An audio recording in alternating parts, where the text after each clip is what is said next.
Morning everyone, my name is Kiran Kuhar और मैं हूं आपकी पेपर 2 यूजीसी नेट ज्योग्राफी की ट्रेनर। लाइव क्लास शुरू हो गई है, तो जल्दी से जल्दी अपनी जो लाइव क्लास है वो ज्वाइन करो ताकि हम अपना जो सेशन है उसमें आगे बढ़े।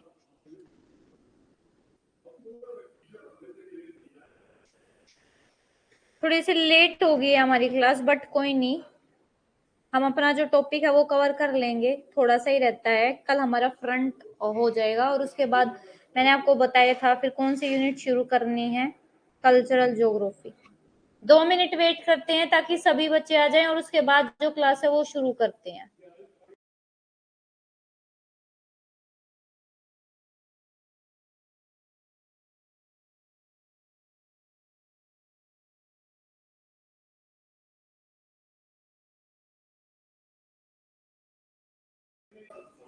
Good evening.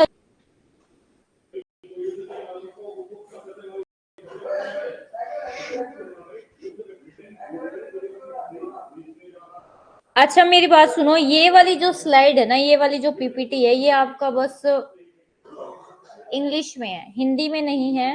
लेकिन जब मैं इसको दूंगी आपको हिंदी में कन्वर्ट करके दे दूंगी, ठीक है।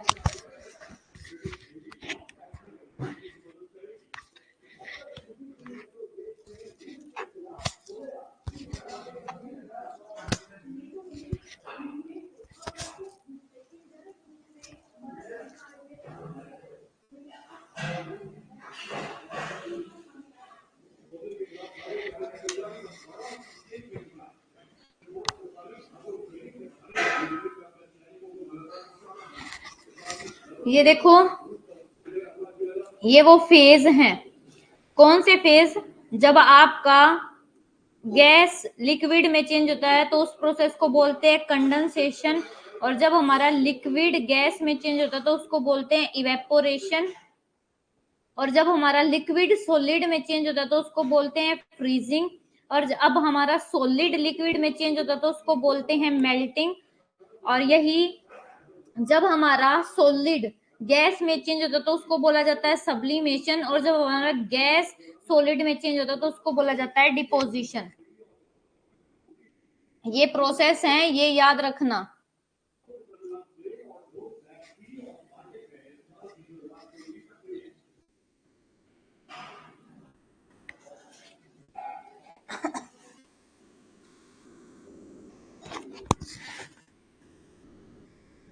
ये हमने मिस्ट और फॉग कर लिया था ना।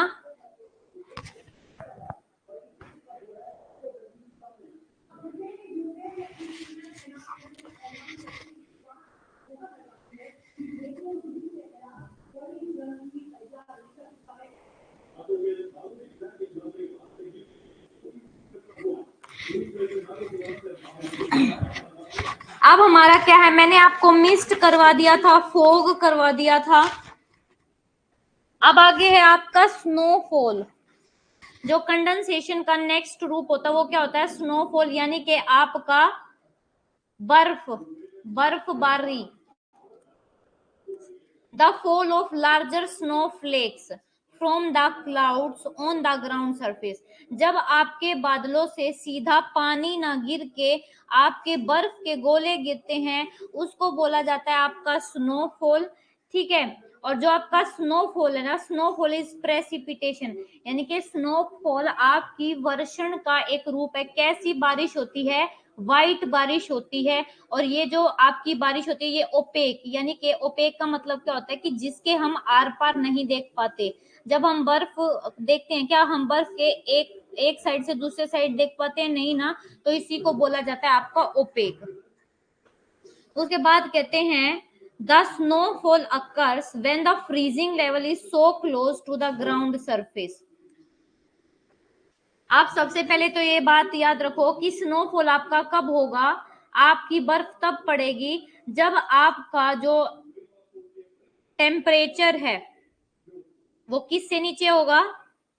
0 डिग्री सेल्सियस से नीचे जब होगा ना, तब आपका बर्फ पड़ेगी। मैंने आपको बताया था ना, दो कंडीशन, या तो कंडेंसेशन आपका फ्रीजिंग पॉइंट से ऊपर होगा। जब कंडेंसेशन फ्रीजिंग पॉइंट से ऊपर होगा तो आपका बनेगा लिक्विड। लेकिन जब आपका कंडेंसेशन बिलो फ्रीजिंग पॉइंट होगा, यानी कि माइनस में चला जाएगा ना जब टेम्परेचर, तो आपका जो कंडेंसेशन होगा वो सॉलिड फॉर्म में होगा। तो इसलिए आपका ये फ्रीजिंग लेवल से बहुत क्लोज होता है, फ्रीजिंग लेवल से नीचे चला जाता है, less than 300 metre from the surface. उसके बाद बोलते हैं the aggregation of ice crystal reach the ground without being melted in a solid form of precipitation as snow. तो ये क्या कहते हैं, अब मैंने आपको स्नोफॉल का वो भी लिखवाया था एक, है ना, स्नोफॉल का जो आपके नेट के एग्जाम में ये पूछ रखा है कि स्नोफॉल के जो पार्टिकल्स है उनका डायमीटर कितना होता है, तो 1 मिलीमीटर से आपका 20 मिलीमीटर तक ये आपका स्नोफॉल का है, लिख लेना। और ये लास्ट वाली लाइन का मतलब है कि आपका जो आइस क्रिस्टल है ना, यानी कि बर्फ की जो बूंदे हैं वो कहाँ पे पहुंच जाती है, ग्राउंड पे पहुंच जाती है बिना मेल्ट हुए, यानी कि सीधा सॉलिड फॉर्म में पहुंचते हैं, लिक्विड फॉर्म में पहुंचते ही नहीं। उसके बाद अब नेक्स्ट आपका क्या है, स्लीट। अब ये स्लीट ना आपको बहुत इजी से याद रहेगा, क्योंकि स्लीट आपका मिक्सचर होता है किसका, स्नो का, बर्फ का प्लस रेन का मिक्सचर होता है आपका slit. Slit is a mixture of snow and rain, but in American terminology, लेकिन अमेरिका की टर्मिनोलॉजी में स्लीट का मतलब है falling of small pellets of transparent or translucent ice having a diameter of 5 millimeter or less।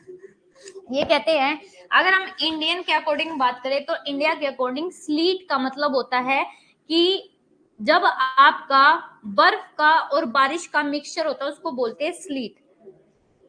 लेकिन American terminology के according आपका slit वो होता है जो कैसा होता है, ट्रांसपेरेंट, यानी कि पानी की बूंदों की तरह ट्रांसपेरेंट भी होता है, और ट्रांसक्यूलेंट यानी कि आपकी बर्फ की तरह क्या होता है, ओपेक भी होता है, और जिसका डायमीटर कितना होता है, इसका डायमीटर लिख लेना, जो एग्जाम में डायमीटर दिया गया ना इसका यूजीसी ने वो माना है 0.2 से 5 मिलीमीटर, ये आपका यूजीसी ने माना है इसका, ये लिख लेना। आपका स्नोफॉल का है 1 मिलीमीटर से 20 मिलीमीटर, वही आपका स्लीट से है 0.2 से 5 मिलीमीटर, इतना है स्लीट का। ये आपको समझ में आया, आपका स्लीट स्नोफॉल। अब आपको, आपने ओले गिरते तो सबने देखे होंगे, ओले गिरते हैं,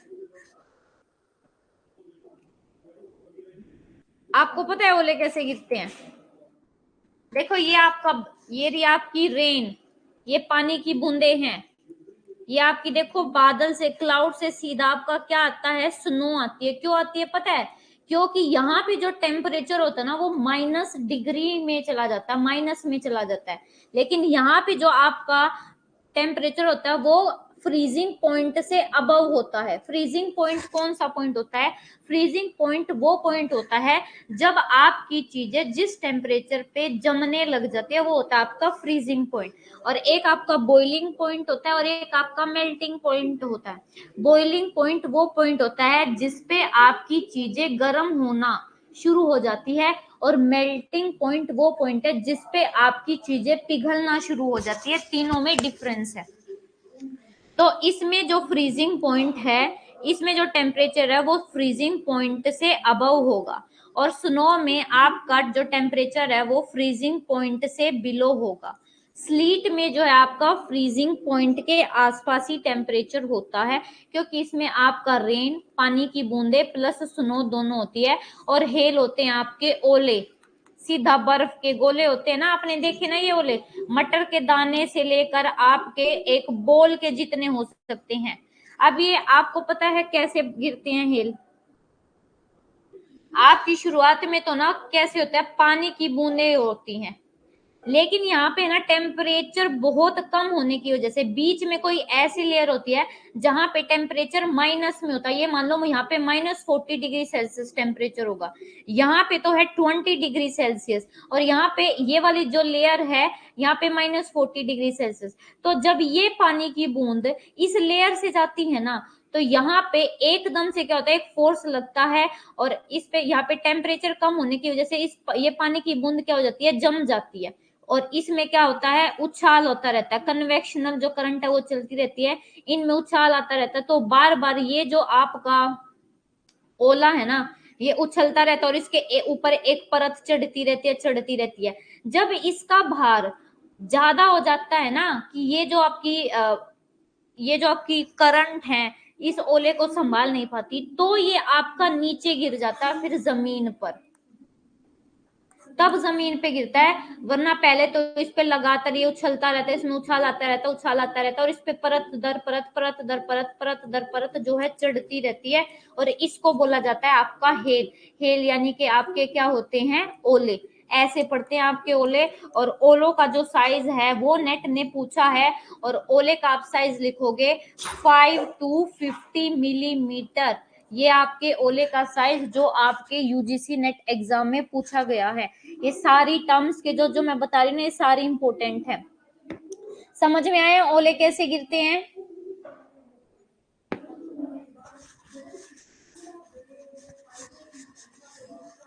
बताओ जल्दी से।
किसी को भी नहीं समझ में आया? क्या समझाया है?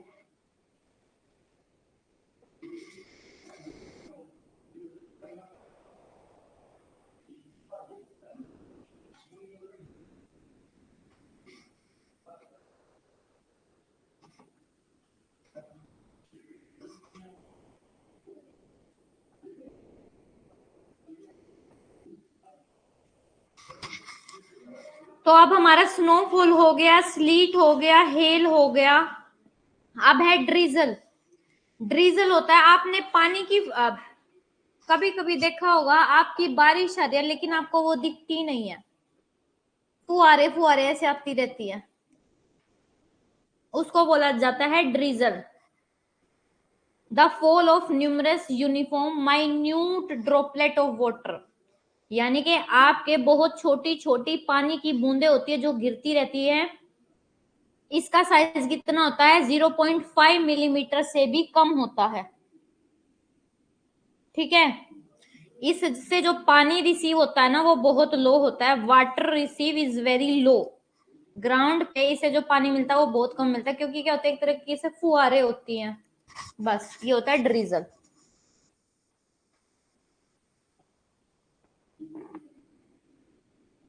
अब आगे है आपका, ये हो गया।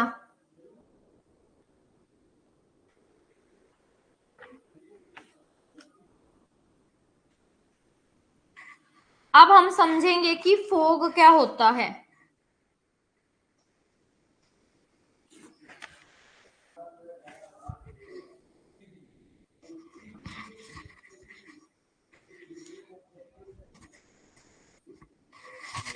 देखो जो आपका फोग होता है ना, फोग एक अब हमें ये चीज तीन चीज पढ़नी है, फोग, क्लाउड एंड प्रेसिपिटेशन। पहले फोग पढ़ते हैं।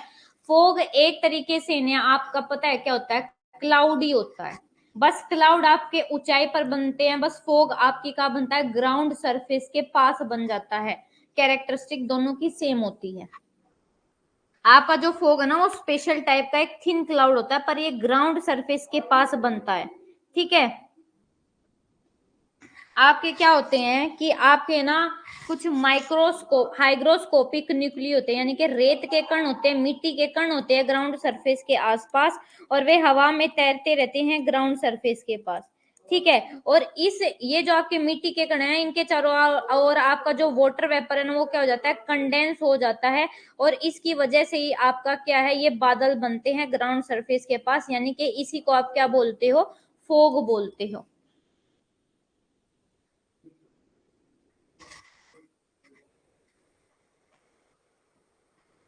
ये कंडेंसेशन तो मैंने आपको बता दिया क्या होता है, और ये कहते हैं fogs are form near the ground surface. आपके जो फोग है वो धरती के सरफेस के यानी कि धरातल के पास बनते हैं इन द नाइट, रात में, और मॉर्निंग पीरियड में। और जबकि आपके जो क्लाउड हैं वो ग्राउंड सरफेस के पास नहीं, एक रीजनेबल हाइट पर बनते हैं दिन में, ठीक है, और नाइट में भी। उसके बाद फोग का क्या मीनिंग है, फोग एक स्पेशल टाइप का थिन क्लाउड है जिसमें क्या है, ये माइक्रोस्कोपिक न्यूक्ली हैं, और जो इन माइक्रोस्कोपिक न्यूक्ली के चारों ओर क्या है, स्मॉल छोटे छोटे वाटर ड्रॉपलेट्स है, which are kept in suspension in the air, जो हवा में तैरते रहते हैं। ठीक है, और ये ना विजिबिलिटी को ये भी कम कर देते हैं, ये भी क्या कर देते हैं, विजिबिलिटी यानी कि दृश्यता को कम कर देते हैं। बस ये होता है आपका फोग। अब आपके जो क्लाउड है ना, क्लाउड कैसे बनते हैं, cloud are form due to ascent, यानी कि हवा के ऊपर उठने, फैलने, ठंडा होने की वजह से बनते हैं। जबकि आपके जो फोग है वो कैसे बनते हैं, फोग बनती है आपकी रेडिएशन, कंडक्शन मैंने आपको बताया था। उषा, जब मैंने ये क्लास शुरू की थी ना आज, मैंने तभी बता दिया था कि आज वाली जो स्लाइड है ना बस ये हिंदी में नहीं है। ठीक है, बस यही वाली स्लाइड जो आज आपकी पीपीटी है ना वो कन्वर्ट नहीं हो पाई है हिंदी में, इसलिए मैं आपको हिंदी में समझा रही हूँ, नहीं तो डेली की डेली आपकी हिंदी में भी स्लाइड होती है। अगर आपको नहीं समझ में आ रहा ना कोई बात नहीं, मैं इस टॉपिक को, अगर आप बोलते हो कि मैं यहाँ से नहीं समझ में आता तो हम कल क्लास कर लेंगे, कोई इशू नहीं है। अगर आप बोलोगे तो मैं कल भी आपको दोबारा से इसको हिंदी में कन्वर्ट करके हिंदी में बता दूंगी।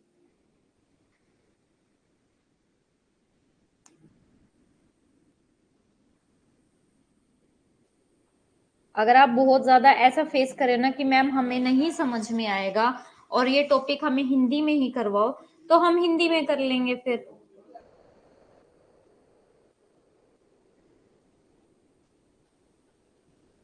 हाँ बिल्कुल, कल हिंदी में मैं पढ़ा दूंगी। नहीं तो अगर आपको ये क्लास में बिल्कुल नहीं समझ में आ रहा है ना, कि बिल्कुल ही नहीं समझ में आ रहा है कुछ, तो हम लीव, आप क्लास लीव कर सकते हो, मैं फिर कल क्लास ले लूंगी।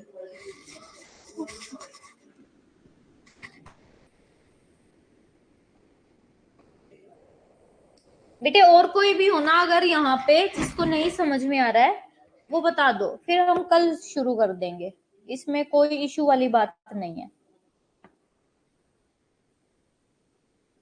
बता दो सभी एक बार, जैसे उषा ने बोल दिया ना, आप सब भी बता दो। अगर सिर्फ उषा को नहीं समझ में आ रहा है तो कोई नहीं, मैं इनको अलग से बता दूंगी, इनको अलग से समझा दूंगी। लेकिन आपको भी नहीं आ रहा है तो फिर क्लास लेने का फायदा नहीं है, यहाँ पे मेरा बोलने का भी फायदा नहीं है।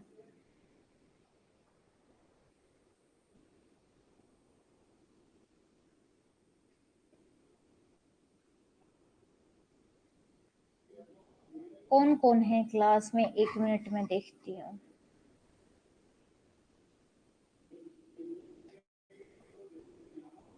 रुचि, उषा, अजय। बेटे बताओ, आपको भी कोई इशू है तो बता दो, फिर क्लास कल कर लेंगे।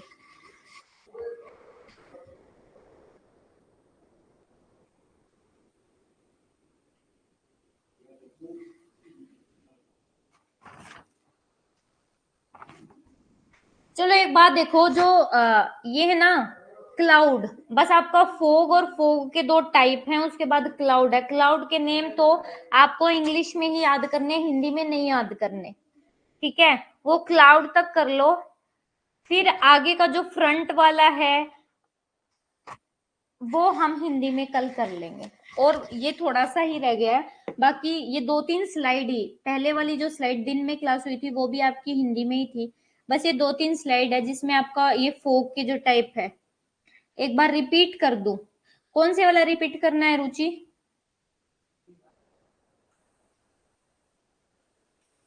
मेरी बात सुनो, आप लोग है ना इस पीपीटी को मत देखो, मैं ना एक खाली स्लाइड ले लेती हूँ, उसको समझा देती हूँ, तब तो आपको समझ में आ जाएगा ना। बताओ, अगर मैं एक खाली स्लाइड में आपको समझा रही हूं तो आपको समझ में आ जाएगा।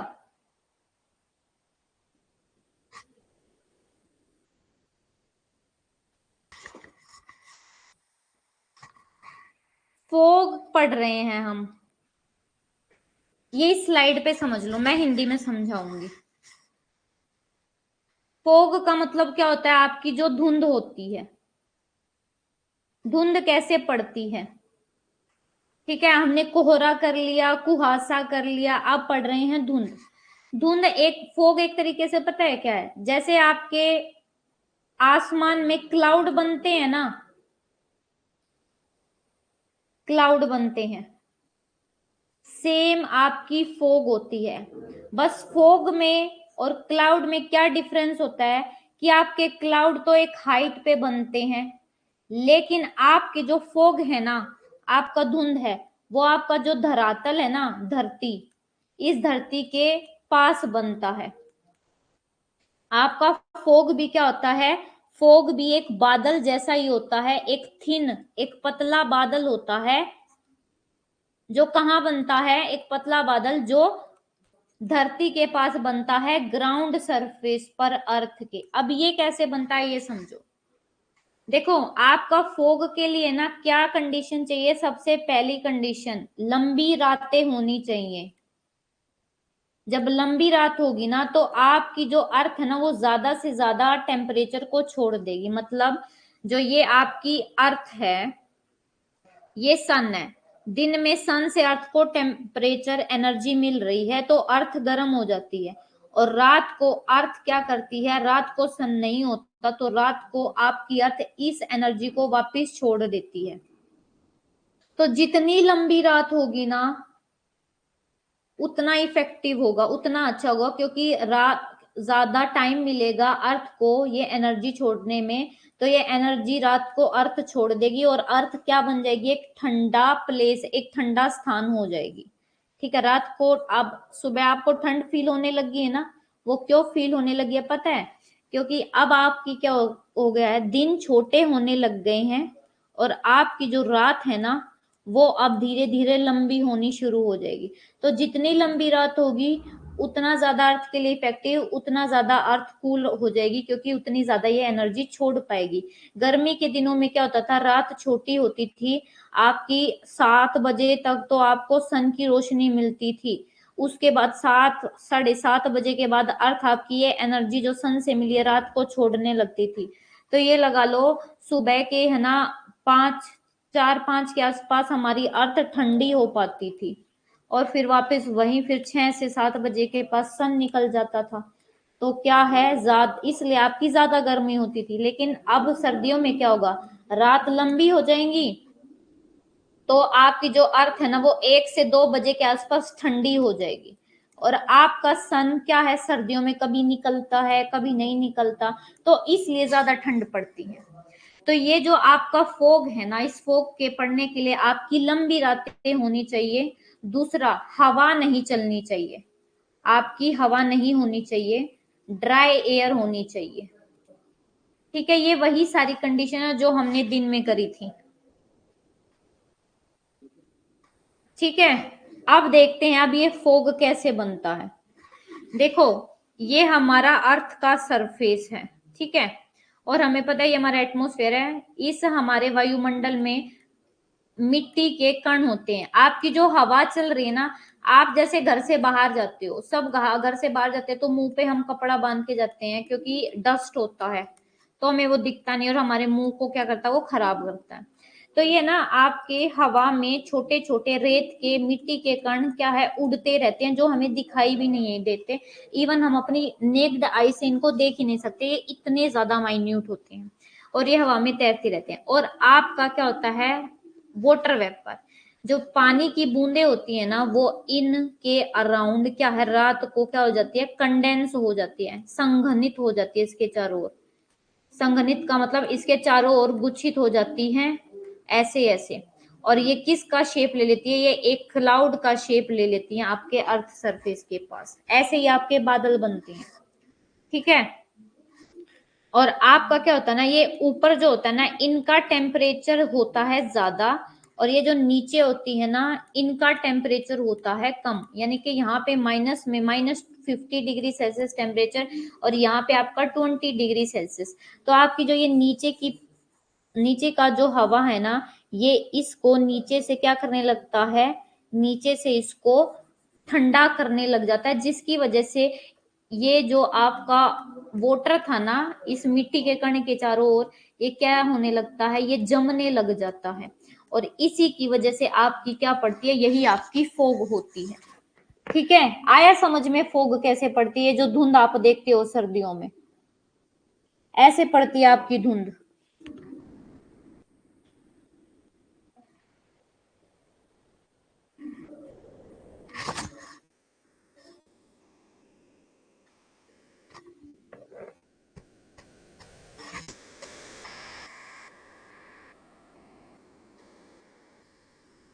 अब आपकी जो धुंध है ना, फोग, फोग के दो टाइप है।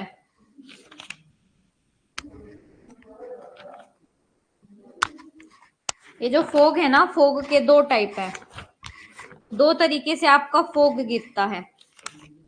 उसमें सबसे पहला है आपका रेडिएशन फोग।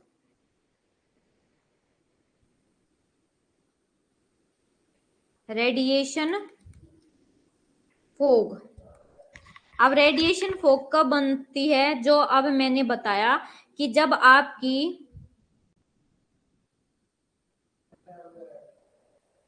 आपकी गर्म और नम वाली हवा, नम यानी कि जिसमें नमी वाली हवा, जिसमें आपकी गर्म और नमी वाली हवा ठंडे ग्राउंड सरफेस के ऊपर होती है, तो तब आपका रेडिएशन फोग बनती है। इस सिचुएशन के कारण क्या होता है, आपकी जो ऊपर गर्म और नमी वाली हवा है ना, वो ठंडी होना शुरू हो जाती है, क्योंकि ये नीचे क्या है, ये नीचे धरातल ठंडा है, तो ये नीचे से ठंडी होने लग जाती है। और वो क्या करती है, फिर वो ड्यू पॉइंट को रीच कर जाती है। ड्यू पॉइंट मैंने आपको बताया था, ड्यू पॉइंट वैसा पॉइंट होता है जिस टेम्परेचर पे आपकी जो हवा है वो कैसी हो जाती है, सेचुरेटेड हो जाती है। सेचुरेट यानी कि उसमें कैपेसिटी फुल हो जाती है, जितनी उसमें क्षमता होती है। ठीक है। इन हाइग्रोस्कोपिक जो न्यूक्ली होती है ना, मिट्टी के कण होते हैं, ये हाइग्रोस्कोपिक न्यूक्ली का काम करते हैं। इनके चारों ओर क्या हो जाते हैं, कंडेंस हो जाती है, और आपकी जो फोग है वो बनती है। ठीक है, ये तो होता है आपका रेडिएशन फोग। अब आपका एक होता है एडवेक्शनल फोग। एडवेक्शनल फोग तब बनता है जब एक साइड से आपकी गर्म हवा और एक साइड से आपकी ठंडी हवा आती है, तो इन दोनों के मिलने की वजह से जो फोग बनती है उसको बोला जाता है आपका एडवेक्शनल फोग। यानी कि जब आपकी हॉरिजॉन्टली यानी कि क्षैतिज हवा होती है, और जिनमें से एक साइड से आपकी गर्म और नमी वाली हवा और एक साइड से आपकी ठंडी हवा आती है और ये आपस में मिल जाती है, तो इसको बोला जाता है आपका एडवेक्शनल फोग। ठीक है। अब आपके फोग के क्या इफेक्ट पड़ते हैं? देखो, फोग है ना, हमारे जैसे सी है, सी में हम शिप चलाते हैं, हमारी उसको इफेक्ट करता है ये। हमारे लैंड और एयर ट्रांसपोर्ट को भी, रोड ट्रांसपोर्ट को भी फॉग इफेक्ट करता है। अगर बहुत ज्यादा धुंध पड़ जाती है तो हमें दिखता भी नहीं है और हम अपनी गाड़ी वगैरह कुछ भी नहीं चला पाते हैं। और जब बहुत घनी धुंध छा जाती है ना, तो उसकी वजह से क्या हो जाता है, बहुत सारे एक्सीडेंट होते हैं। और आपका कई बार जो ऑयल है ना, जैसे हम समुद्र में शिप के थ्रू ऑयल का ट्रांसपोर्ट करते हैं, तो कई बार इतनी ज्यादा डेंस फॉग होती है कि वो जहाज कहीं टकरा जाता है, और जिसकी वजह से क्या होता है, वो सारा ऑयल हमारे ओशन में गिर जाता है और हमारा बायोलॉजिकल डिजास्टर हो जाता है। हमारा जो आर्टिफिशियल आइस है ना, आर्टिफिशियल आइस से भी फोग बनता है। ये होते हैं आपकी फोग। ये देखो ये रही आपकी धुंध। ठीक है, ये क्या है, आपकी धुंध है। ये फोग मैंने आपको बता दिया, फोग के टाइप बता दिए। ये आपका रेडिएशन फोग है, और ये आपका एडवेक्शनल फोग है। जब गर्म और ठंडी हवा मिलते हैं तो उसकी वजह से ये फोग फॉर्म होती है। ठीक है, अब आपके ना क्लाउड है। क्लाउड के आपके ना 10 मेन टाइप हैं। और अगर आपसे पूछा जाए,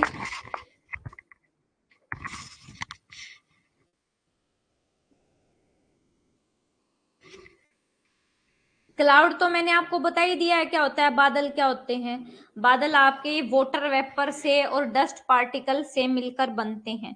ठीक है, आपके क्लाउड में सबसे अग्रणी काम करने वाले कौन हैं? क्लाउड में सबसे अग्रणी काम करने वाले हैं आपके ये बैप्टिस्ट लैमार्क। सबसे पहले क्लाउड के बारे में बताने वाले हैं। लेकिन आपके जो ल्यूक हॉरवर्ड हैं, वो एक इंग्लिश फार्मिस्ट और नेचुरलिस्ट हैं। इन्होंने भी जो आपका क्लाउड का क्लासिफिकेशन है वो मेन और सेकेंडरी टाइप में 1803 में किया, ये याद रखना। ठीक है,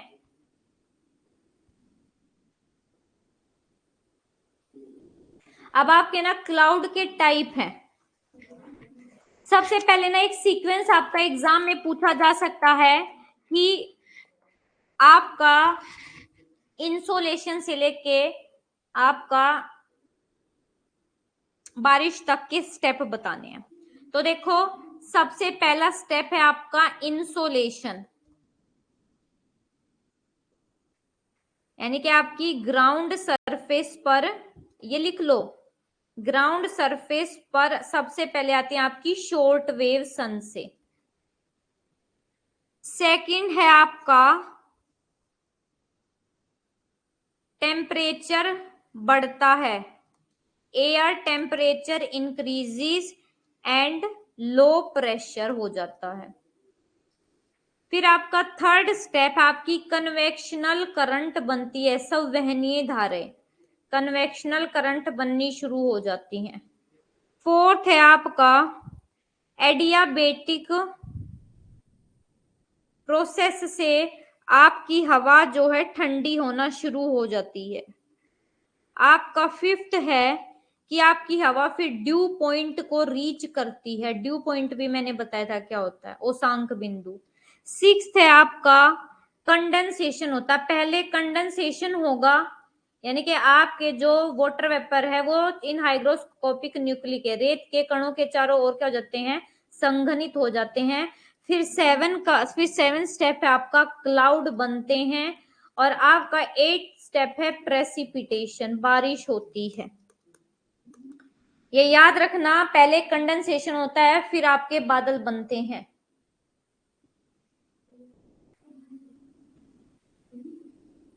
ठीक है, अब आपके जो टाइप हैं बादल के, देखो ल्यूक हॉरवर्ड ने है ना आपके मेन क्लासिफिकेशन जो है उसमें बादल बताए हैं।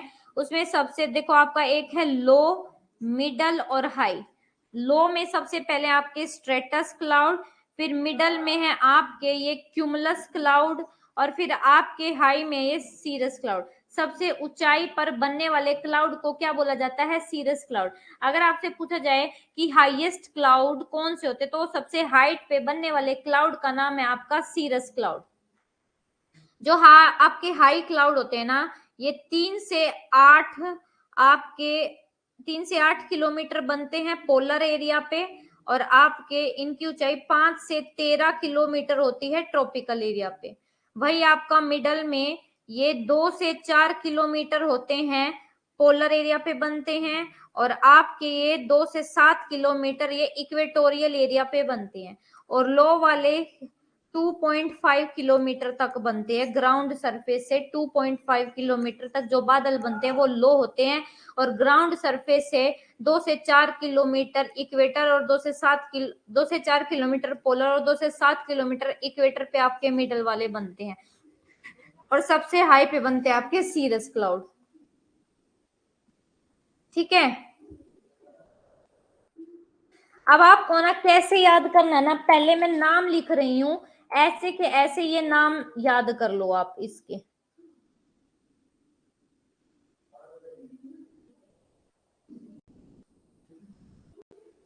पोलर अभी बताती हूँ क्या है।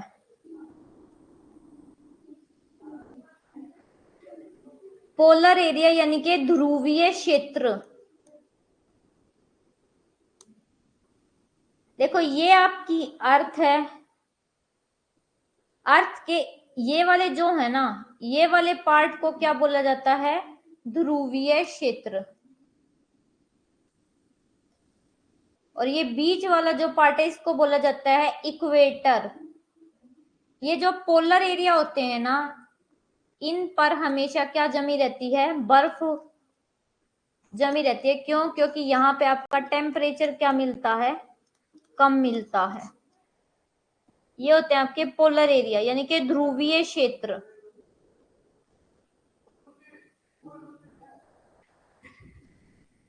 वीडियो में दिखाती हूँ रुचि आपको पोलर एरिया क्या होता है, तब ज्यादा क्लैरिटी होगी।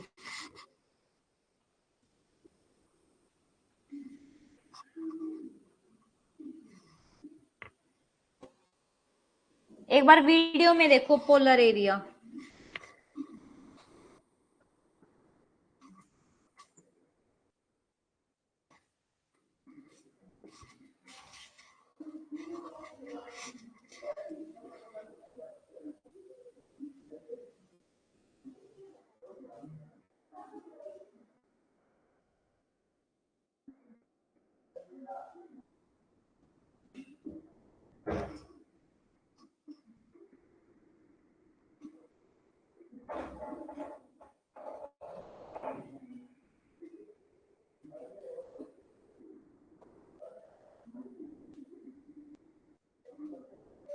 ये देखो अब,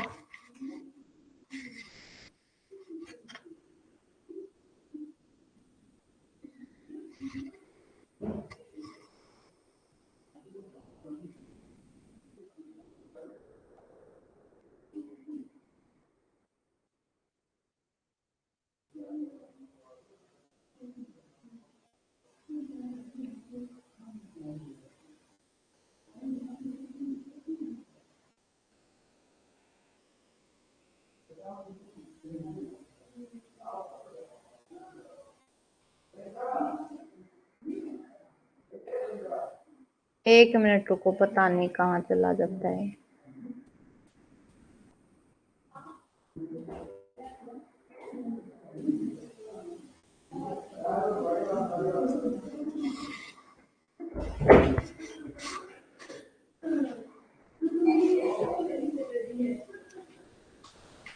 ये देखो अब पोलर एरिया देखना।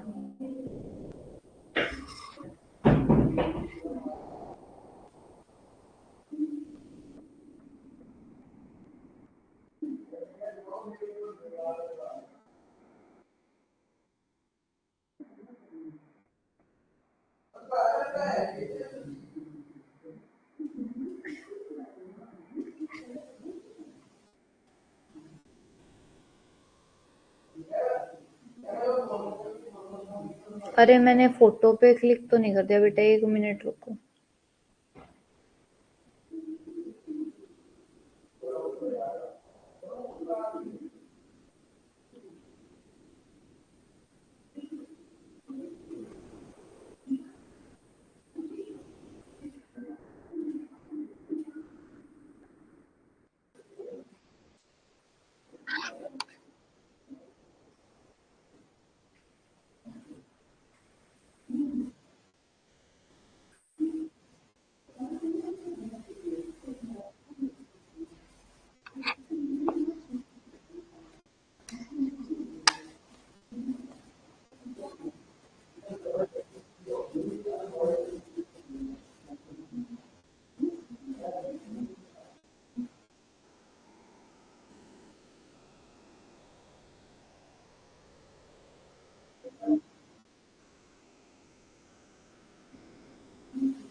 आज कुछ साफ से दिख नहीं रहा।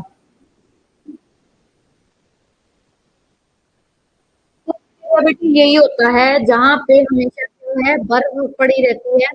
जैसे आपने सुना है ना, अंटार्कटिका, आर्कटिक रीजन, ये वाला सारा कौन सा रीजन आपका? Polar area. पोलर एरिया में जो आपका टेम्परेचर होता है वो माइनस में होता है। ठीक है, ये तो आपका पोलर एरिया। अब मैं आपको कुछ बादल के जो है ना सीरियल वाइज नेम बता रही हूँ, वैसे ही आपको ये याद रखने हैं असेंडिंग और डिसेंडिंग ऑर्डर में।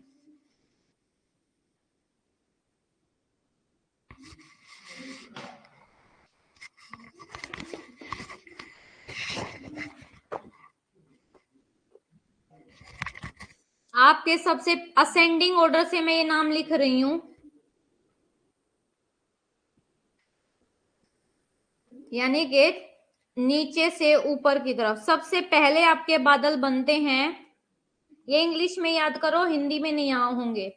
Cumulo nimbus cloud. और ये क्यूमुलो निम्बस क्लाउड सबसे ज्यादा बारिश करते हैं। सबसे ज्यादा बारिश जो आपको घने काले काले बादल दिखते हैं ना, वो क्यूमुलो निम्बस बादल होते हैं जो सबसे ज्यादा बारिश करते हैं।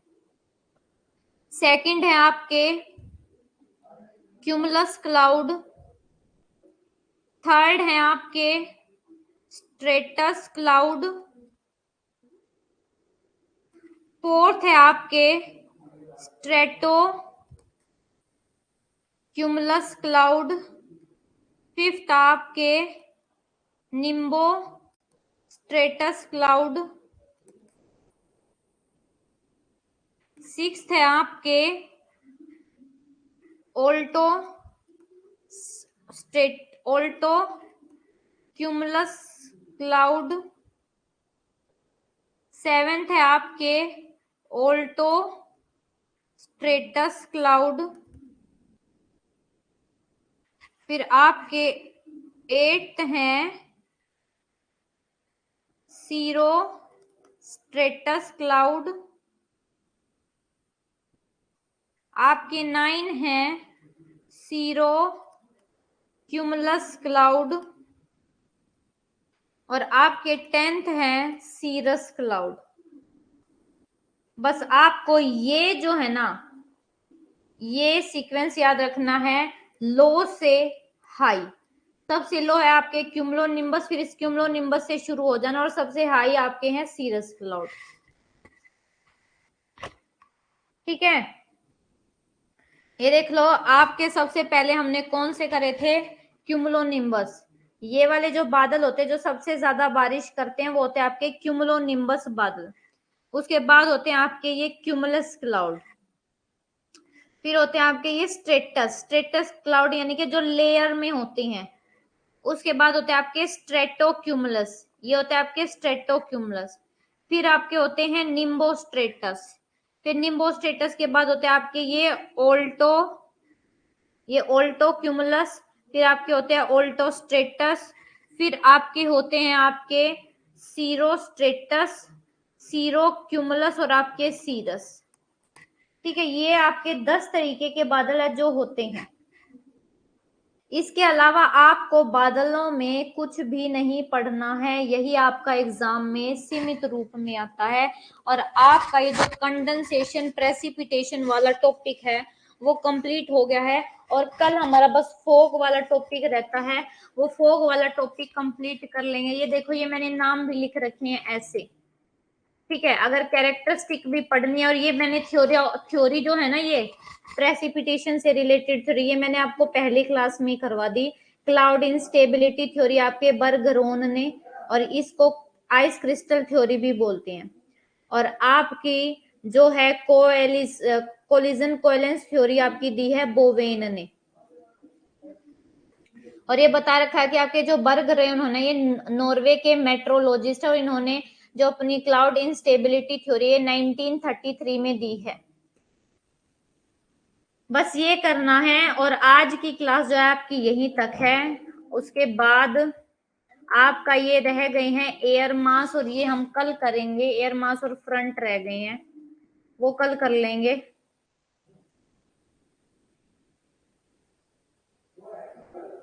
ठीक है, वो कल हो जाएगा। तो मिलते हैं कल की क्लास में, तब तक के लिए take care everyone, thank you, good night. और अगर नहीं समझ में आया तो कल की क्लास में दोबारा कर लेंगे, नो डाउट। कल की क्लास में तो दोबारा एक बार टॉपिक रिवाइज करवाऊंगी ही करवाऊंगी। और कल आपकी क्लास कितने बजे है? वही 1 बजे, 1 से 3 बजे होगी class. Okay, so good night everyone, take care and have a nice day, thank you so much.